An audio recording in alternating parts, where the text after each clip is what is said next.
Hello friends, எல்லாம் எப்படி இருக்கீங்க? நல்லா இருக்கீங்களா? ரொம்ப நாள் ஆச்சு லாங் வீடியோ போட்டு. வாங்க வீடியோக்குள்ளே போகலாம்.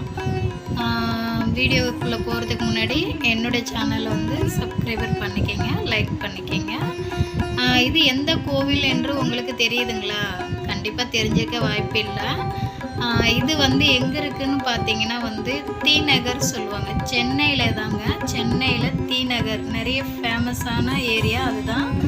எல்லாருமே வந்து இந்த ஏரியாவுக்கு வந்து எல்லாருக்கும் தெரிஞ்சிருக்கும். அதாவது எப்படி சொல்கிறது, நிறைய பேர் இது வந்து பாண்டி பஜார், டி நகரில் பாண்டி பஜார் என்ற இடத்துல தான் இருக்குதுங்க. என்ன கோவில்னு பார்த்தீங்கன்னா அகத்தியர் கோவில். இதில் என்ன முக்கியத்துவம்னா, இதில் வந்து முருகப்பெருமானுக்கு வந்து திருக்கல்யாணம் எதுவும் சொல்லிட்டு உற்சவம் சொல்லிட்டு அன்றைக்கி எப்படி சொல்கிறது, அவருக்கு வந்து அபிஷேகம் பண்ணுவாங்க இல்லையா, திருக்கல்யாணம்னு சொல்லிட்டு. அதான் முருகருக்கு கல்யாண வாழ்த்துக்கள் சொல்லுவோம் இல்லையா, அந்த மாதிரி அன்றைக்கி விசேஷம் நடந்துகிட்ருக்கு.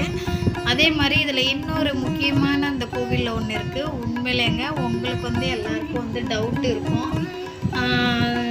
விநாயகருக்கு வந்து எல்லாருமே சொல்லுவாங்க விநாயகருக்கு கல்யாணமே ஆகலை, அவர் வந்து வருஷ மரத்து அடியில் தான் இருக்கார் அப்படின்னு சொல்லியிருப்பாங்க. அப்படிலாம் இல்லைங்க. விநாயகருக்கு வந்து கல்யாணம் ஆயிடுச்சு, 2 மனைவிகள் இருக்காங்க. அவருக்கு வந்து சுத்தி முத்தி என்ற 2 மனைவிகள் இருக்காங்க. உங்களுக்கு அப்படியே விநாயகர் அப்பா வந்து சுத்தி முத்தி மனைவியோட பார்க்கணும் விருப்பப்பட்டீங்கன்னா அகத்தியர் கோவிலுக்கு வாங்க. அதில் வந்து விநாயகர் அப்பா 2 ஒய்ஃபோடு இருப்பாங்க, 2 மனைவிகளோடு இருப்பாங்க.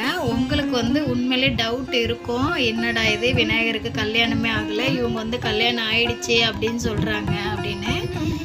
ஆமாங்க, விநாயகர் அப்பாவுக்கு கல்யாணம் ஆயிடுச்சு. ஆமாம், எப்படி சொல்லுவாங்க, அரச மரத்தடியில் உட்காந்துட்ருக்காரு பிள்ளையாரப்பா, உன்ன மாதிரி எனக்கும் கல்யாணம் ஆகலை அப்படிலாம் நிறைய இது இருக்குது.